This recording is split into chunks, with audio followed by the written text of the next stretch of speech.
Don't forget the doc. Several network participants recently called into Dr. Rick Wright's Old School Sundays radio show. Check this out.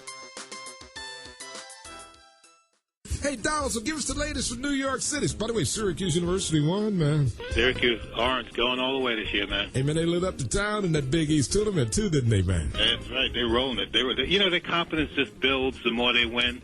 There you go. It's going to be a perfect storm. Oh, it's going to be a perfect storm, man. 78-67 over the Arizona State basketball team. And Donald Singletary, the world's greatest public relations executive from New York City, on air with Dr. Rick Wright. And Donald, let you talk, man. Tell me what's going on, man. Well, we got lots going on in New York. An unfortunate radio scandal here in New York. There's a woman who hosted a show on two of the local stations here, WBLS and their sister station, WLIB, a financial help program, talking to people about mortgages, etc. Turned out she's been accused of running a scam that built people for lots of money. Oh, God, I read that in RadioDailyNews.com. I said, let me, Donald Singletary, somebody tell me what's really going on, man. Hey, good-looking sister, too, man. Yeah, well, oh, we've all been fooled on that one, huh? That one makes it even rougher, man. I mean, she's a looker, too, man, and she doesn't use my world of radio, man, to get over, and I do not like that at all. No, she was arraigned in federal court, I believe, on Friday.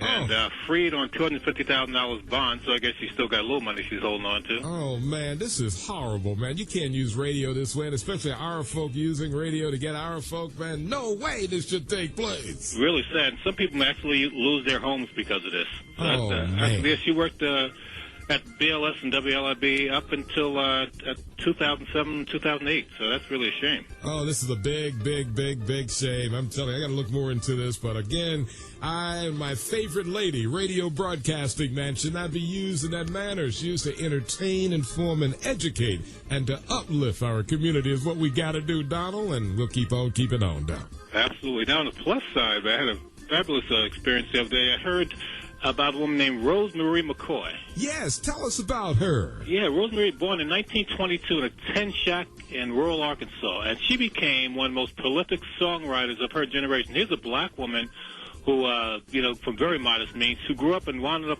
writing songs for people like Nat King Cole, Dizzy Gillespie, Ike and Tina Turner, Elvis Presley, Big Maybelle, Ruth Brown, James Brown, Bette Midler, Sarah Vaughan, Johnny Mathis, Aretha Franklin, on and on and on. And very few people even heard of her at a time when black women songwriters were almost, unheard of. And she has published over 850 songs. 850 songs. Great songwriter. Yeah, wow. Absolutely. And she also, she's written stuff for people like Jimmy Scott and Maxine Brown. Remember Maxine Brown? All in my mind, yeah, Maxine she did. Brown. Maxine did a radio interview on her on public radio.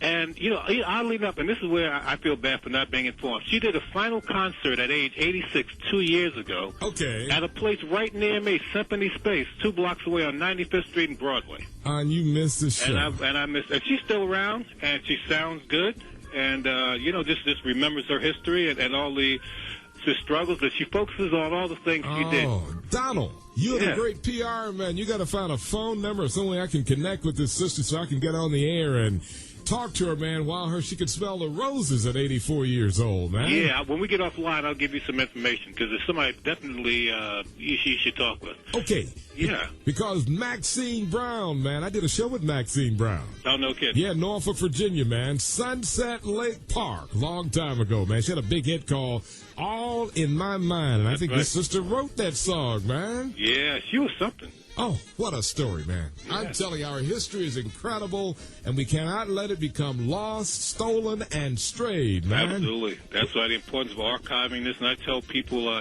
keep your old music, keep your old album covers, archive it, put it in different formats, whatever you have to do. That's all history.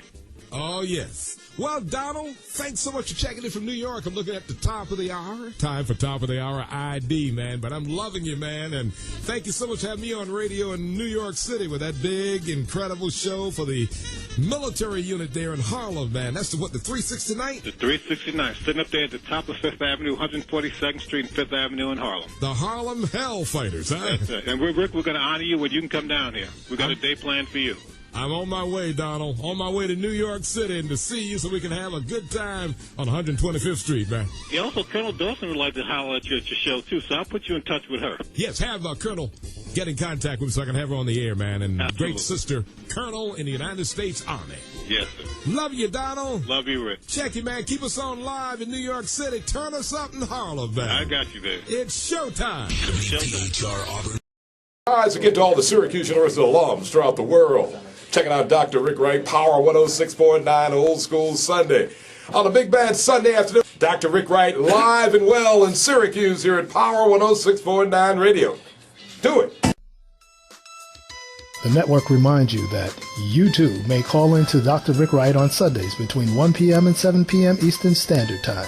Check in with the doc at area code 315-428-1069. Don't forget the doc.